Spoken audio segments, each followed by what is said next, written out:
मुंबई महापालिका निवडणुकीच्या पार्श्वभूमीवर ठाकरे बंधूंची संयुक्त मुलाखत होणार।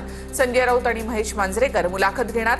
6 जानेवारीला मुलाखतीचं चित्रीकरण होणार, तर महापालिका निवडणूक प्रचाराच्या दुसऱ्या टप्प्यामध्ये मुलाखत प्रसिद्ध होणार। मुंबई महापालिका निवडणुकीसाठी फडणवीसांचा प्रचाराचा झंझावात। मुंबईमध्ये 6 पेक्षा अधिक सभा तर अनेक ठिकाणी रोड शो असतील।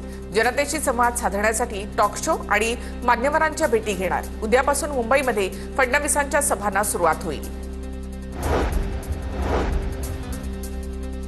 कोल्हापूरच्या इचलकरंजीमध्ये मुख्यमंत्री फडणवीसांचा उद्या रोड शो। पोलीस अधीक्षकांकडून रूट मार्च आणि पाहणी। रोड शोच्या पार्श्वभूमीवर पोलीस प्रशासन सज्ज।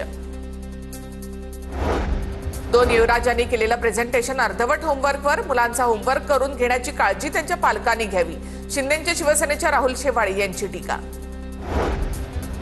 छत्रपती संभाजीनगरमध्ये ठाकरेंच्या शिवसेनेकडून प्रचाराला सुरुवात। संभाजीनगरच्या प्रभाग क्रमांक 1 मधील प्रचार रॅलीमध्ये अंबादास दानवेंचा सहभाग। रॅलीमध्ये मोठ्या संख्येनं नागरिक सहभागी। जिल्हा परिषद निवडणुका जाहीर होण्यापूर्वीच धाराशिवमध्ये तानाजी सावंतांनी निवडणुकीचं रणशिंग फुंकलं। तानाजी सावंतांचा वाशी तालुक्यात विजयी संकल्प मेळावा। मेळाव्यासाठी 1,500 ते 2,000 गाड्या। हजारोंच्या संख्येनं शिवसैनिक मेळाव्यासाठी दाखल। मीरा भाईंदरमध्ये भाजपमधील अंतर्गत वाद चव्हाट्यावर। प्रीती पाटील यांचा अपक्ष उमेदवारी अर्ज मागे घेण्यास नकार।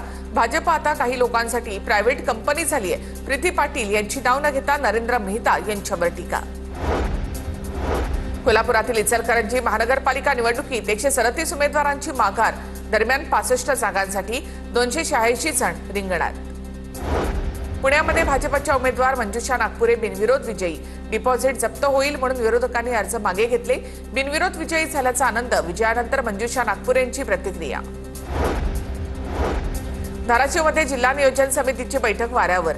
सत्ताधारी आमदारांसह अधिकारी गायब। अधिकारी वेळेत न आल्यामुळे खासदार ओमराजे निंबाळकरांकडून जिल्हाधिकारी कीर्ती किरण पुजार यांची खरडपट्टी।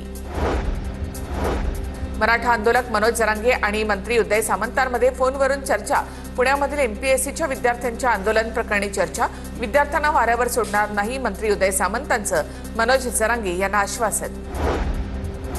अजित पवार महाज्योतीच्या मुलांसोबत दुजाभाव का करतायत? लक्ष्मण हाकेंचा सवाल। तर सारथीला भरभरून मदत करणाऱ्या अजित पवारांनी महाज्योतीच्या मुलांना नेहमी दुय्यम वागणूक दिली असाही आरोप। साताऱ्यामध्ये विनोद कुलकर्णींवर हल्ला। विनोद कुलकर्णी मराठी साहित्य संमेलनाचे कार्याध्यक्ष। हल्ल्यामागचं कारण अद्याप अस्पष्ट। सोलापुरातील सरवदे हत्या प्रकरणामध्ये 15 जणांवर गुन्हे दाखल, तर आतापर्यंत 5 जणांना अटक। अपक्ष अर्जाच्या वादातून शालन शिंदे ऑफिसजवळ भांडण आणि त्यातून हत्या झाल्याचा आरोप।